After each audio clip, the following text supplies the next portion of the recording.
Hello et bienvenue dans un nouveau format en mode podcast qu'on va pour le moment appeler Chill Brand Talk. Donc le concept, on n'est vraiment pas sur une vidéo hyper action à la MrBeast de fou qui part dans tous les sens. En vrai, ceux qui veulent ça, je pense qu'ils sont sûrement déjà partis parce que le watch time en ce moment, c'est un petit peu digne d'un poisson rouge. Donc j'ai toujours voulu un petit peu parler en mode podcast à la cool avec vous, tout simplement, comme ça, une caméra, un micro, quelques notes évidemment, donc je serai aussi un petit peu happée par mes notes, parce que je vous ai concocté plein de petits trucs dont je voulais vous parler aujourd'hui. Et je me suis dit qu'il fallait simplement que j'essaye en fait, surtout pour voir si ça me plaisait, c'est vraiment en fait ce que j'aime, partager des choses avec vous ultra spontanément, parler comme ça un petit peu sans filtre, donc c'est quelque chose d'important pour moi. Je vais sûrement pas faire de cut, c'est vraiment pas un exercice facile, mais voilà, le perfectionnisme et puis on va se lancer comme ça. L'idée c'est de parler beaucoup plus en profondeur d'un ou deux, voire trois sujets par podcast, sans montage, sans durée qui soit timée, voilà. Effectivement, le but c'est aussi de pouvoir aller un petit peu plus en profondeur dans des idées, dans des conseils, dans des réflexions un petit peu globales. Évidemment toujours autour des marques, du branding, du marketing, tout ça. Mais des fois ça pourra partir aussi un petit peu plus dans tous les sens. Donc que vous sachiez, il sera aussi disponible en audio sur Spotify et notamment sinon en format vidéo sur YouTube, c'est aussi sympa de le voir en vidéo. Donc l'idée c'est aussi que vous puissiez participer évidemment, donc soit de poser des questions, de temps en temps je vais mettre sur mon compte Instagram shadia.verix une box à questions simplement, de temps à autre. Et puis simplement si vous avez des sujets un petit peu particuliers que vous voulez que je traite, n'hésitez pas aussi à le mettre en commentaire directement de cette vidéo, comme ça pour la prochaine vidéo je saurai exactement par quoi commencer. L'idée, c'est un petit peu de commencer par une thématique populaire aujourd'hui, ensuite de le recentrer vraiment sur vous, pour mieux comprendre aussi comment est-ce que vous pouvez l'appliquer à votre marque, parce qu'au final, c'est quand même ça que vous voulez, c'est avoir des conseils un petit peu actionnables, comme on dit dans le jargon, et de temps en temps aussi rentrer dans des sujets un peu plus niches, donc on verra un petit peu au fur et à mesure du temps. Et puis des fois j'aimerais bien aussi, je pense, faire des petits points un peu plus random sur l'entrepreneuriat, sur des avis un peu plus perso, comme je partage des fois dans ma newsletter Brainshot, un petit format qui s'appelle InfoShot, donc c'est des petites leçons que je note au fur et à mesure des semaines. En fait j'ai une note comme ça où je note toutes les semaines des trucs et j'en partage 3 en général par semaine, donc voilà, si ça vous intéresse, n'hésitez pas aussi directement à vous abonner. Donc, le premier sujet du jour, c'est un sujet ultra chaud en ce moment, vraiment qui a déferlé la chronique cette semaine.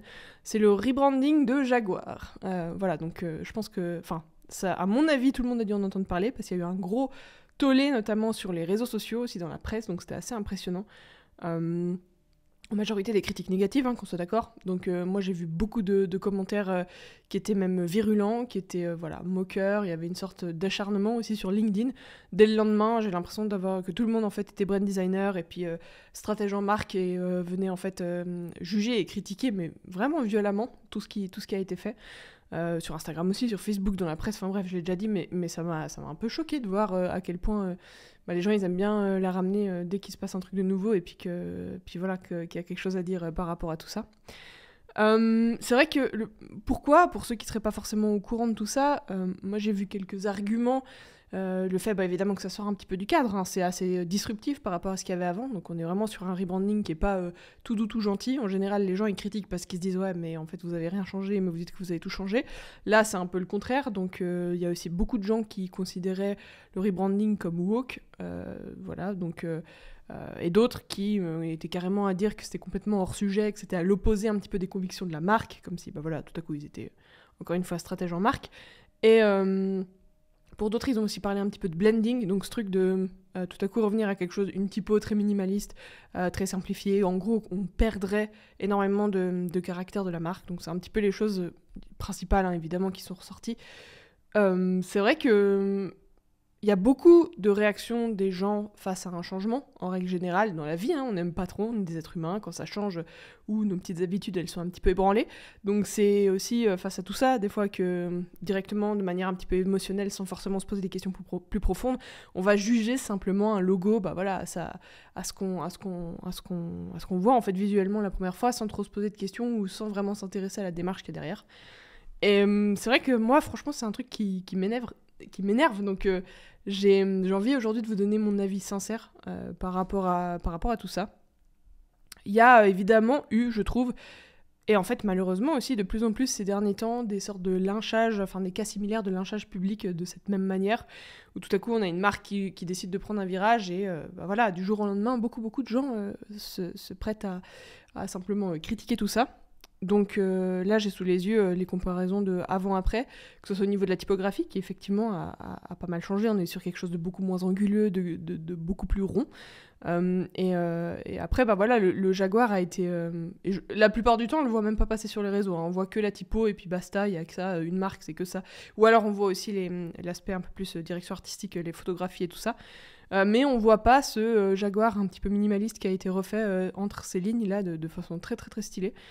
Donc voilà, c'est vrai que, d'ailleurs, suite à tout ça, en fait, j'ai reçu beaucoup de DM, beaucoup de gens, même dans la vraie vie, hein, c'est trop drôle, quand il y a un rebranding, on me dit « Alors, tu vas faire un infographique sur le sujet, tu vas analyser, tout ça ». Et en vrai, moi, je m'en fiche un petit peu de ce genre de rebrand, c'est hyper intéressant hein, d'être au courant, de voir tout ça, mais c'est pas parce qu'on est designer, franchement, qu'on a toujours besoin de critiquer, de juger, enfin d'apporter son opinion. Comme s'il fallait faire une analyse de tout. Moi, j'aime bien analyser les choses parce que je trouve qu'il y a quelque chose d'intéressant à en sortir pour vous, pour moi, pour en général savoir comment aussi appliquer ces conseils à nous-mêmes.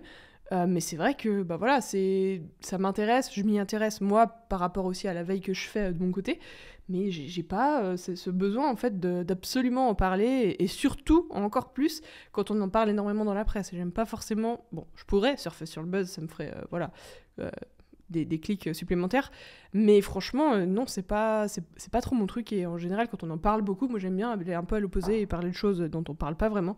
D'ailleurs je me suis penchée ces derniers temps sur un rebranding de Kleenex dont personne n'a parlé mais que j'ai trouvé hyper fun, donc voilà, si jamais j'ai fait un post sur Insta par rapport à ça.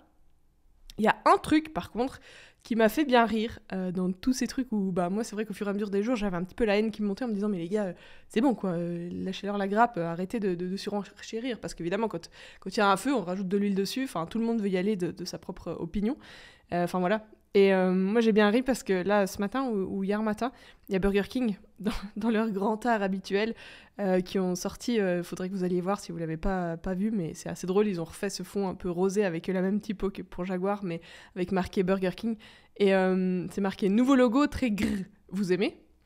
Et en fait ce que je trouve génial c'est que en fait ils sont pas en train de critiquer ou d'attaquer la marque, mais ils sont juste de façon très intelligente, comme d'habitude, en train de surfer sur un buzz et ils rebondissent en fait sur l'actu. Et ce qui est un truc qu'ils font tout le temps. Donc c'est totalement aussi légitime. Et j'ai trouvé ça génial parce que c'est un peu le seul truc que j'ai vu par rapport à ça qui m'a pas fait hérisser le poil par rapport à tout ce qu'on entend un petit peu sur les réseaux sociaux. Donc voilà.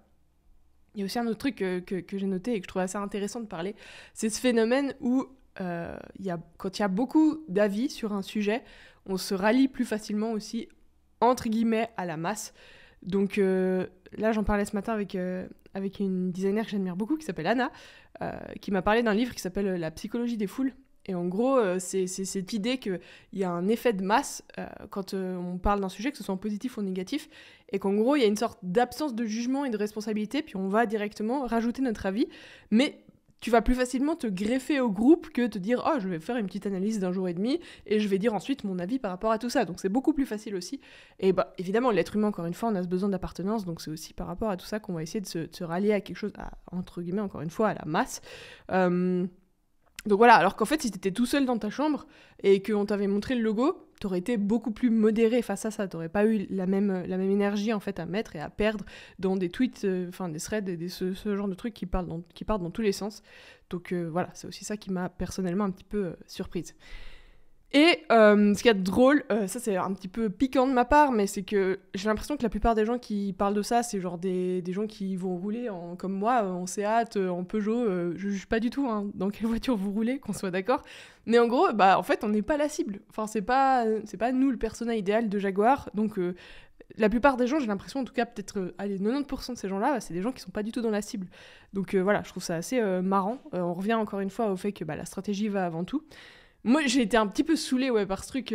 Il faut absolument se rallier à une team où en fait, il faut toujours apporter son avis dans la critique sans forcément essayer de critiquer l'ensemble. Mais bon, voilà, ça c'est un petit peu un petit peu mon avis.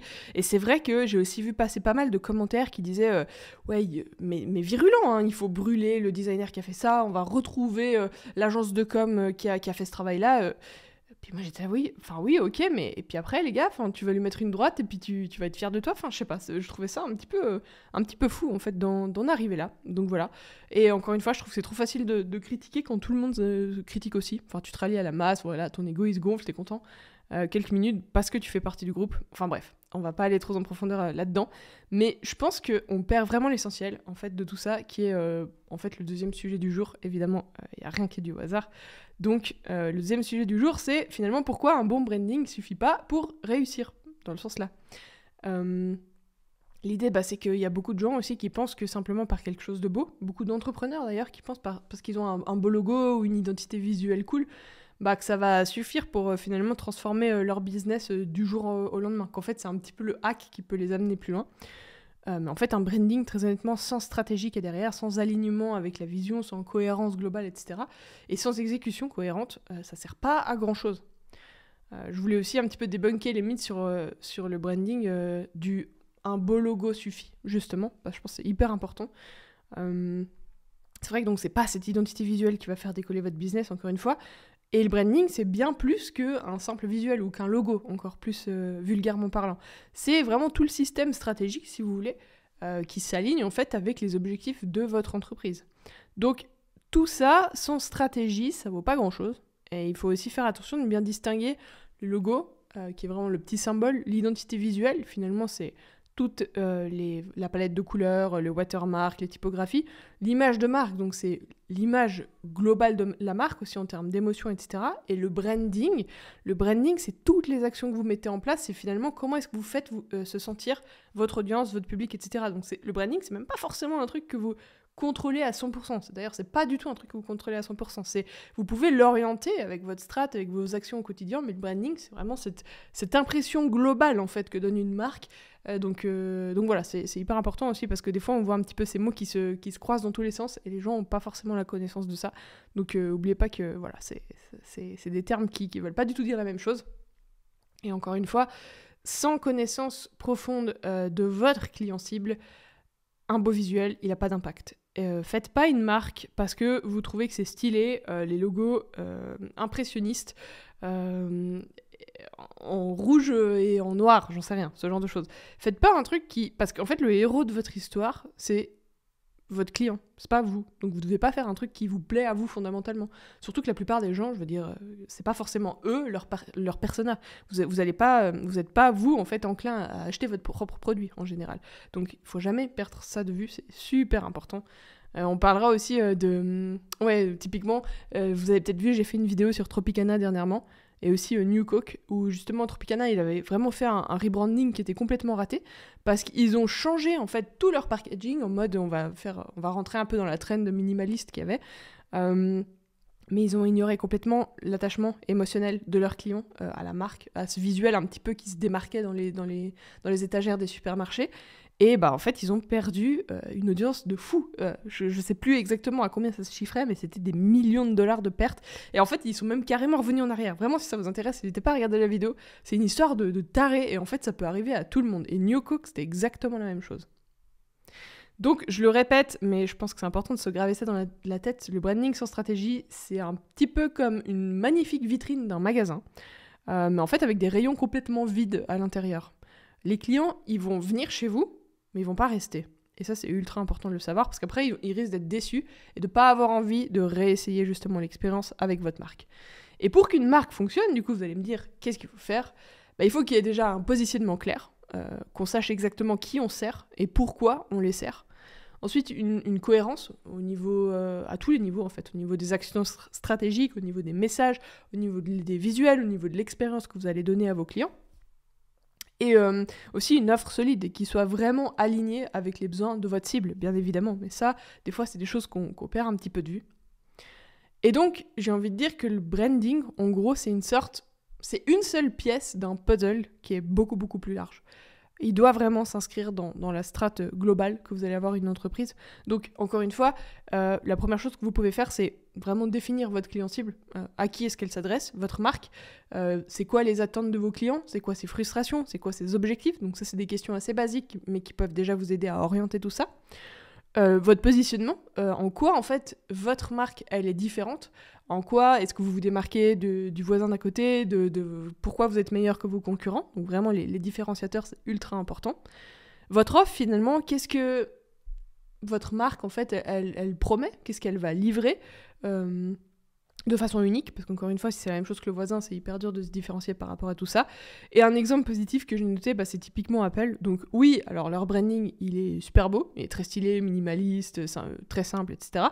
Mais il est toujours soutenu par une strate produit même, je dirais, ultra forte, strate marketing aussi. Mais donc, il y a des produits innovants, des nouvelles technologies, ils disruptent le marché aussi. Il y a une expérience utilisateur soignée, que ce soit sur leur site, que ce soit dans leur shop, en réel, quand vous achetez un produit, même dans le service client ensuite, dans l'après-vente, et aussi un positionnement premium. Donc, c'est vraiment la globalité de tout ça qu'il faut vraiment garder en tête. Vous l'avez compris.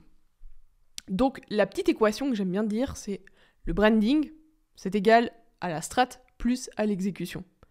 Parce que même avec une bonne stratégie qu'on vient de voir, une exécution qui est incohérente dans la suite, donc les actions que vous allez mettre au quotidien dès que vous lancez votre marque, ça peut complètement en fait ruiner votre branding. Et ça, c'est ultra important de le savoir aussi.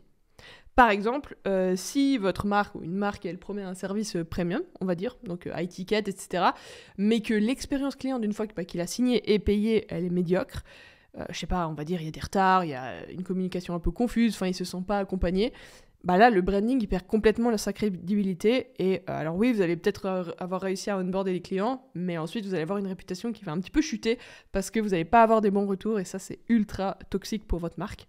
Mais l'inverse c'est aussi vrai, parce que une exécution parfaite de tout ce que vous allez faire, mais sans stratégie, par exemple un magnifique site web ou encore une fois un magnifique logo, mais sans aucune différenciation par rapport à vos concurrents, etc., ça va pas non plus vous mener au succès. Donc il faut vraiment faire gaffe à ces ingrédients. Donc la strat plus l'exécution est égal à un super branding. Et il y a un dernier point que j'aimerais parler avec vous, c'est que il y a des choses aussi qu'un bon branding peut pas forcément compenser. Donc voilà, vous avez bien compris ce que c'est que le branding, qu'est-ce qui est important pour tout ça. Mais aussi bon soit-il, votre branding, il peut pas tout résoudre. Typiquement, comme on disait avant, un produit de mauvaise qualité, il va pas pouvoir du tout résoudre ça. En tout cas, il va, ou même si votre service, en fait, il est pas à la hauteur, il va pas réussir finalement à rameuter d'autres clients d'une fois que vous en avez déjà eu la première fois. Le positionnement qui est un peu générique aussi, vous allez peut-être avoir quelque chose de super avec finalement les clients qui viennent et qui sont ultra contents, mais si vous n'arrivez pas à vous démarquer de vos concurrents, en fait, vous n'allez pas avoir assez de clients justement qui vont rentrer dans votre écosystème. Et une cible mal identifiée, encore une fois, attention à ça, c'est vraiment ultra important de commencer par tout ça. Donc, je dirais simplement, en fait, pour résumer tout ça, c'est que le branding, il amplifie ce qui existe déjà, mais il ne peut pas remplacer des fondations solides. Donc voilà, petit message poétique pour finir tout ça. On en a fini pour aujourd'hui. J'espère vraiment que ce contenu vous a plu, que voilà, c'est quelque chose qui peut vous plaire un petit peu pour la suite. Ça m'aiderait beaucoup que vous likiez la vidéo et que vous vous abonniez, ça m'aide aussi pour le référencement. Et évidemment, n'oubliez pas, si vous voulez que je parle d'un sujet précis pour la prochaine fois, mettez un petit commentaire juste de ce que vous voulez que j'aborde comme thématique, ça peut être ultra cool. Et sinon, je vous tiendrai au courant sur Instagram, shadia.verix, avec des petites boîtes à questions de temps à autre. En tout cas, merci d'avoir suivi la vidéo jusqu'ici, c'est la grande classe, et puis je vous dis à la prochaine. Allez, salut!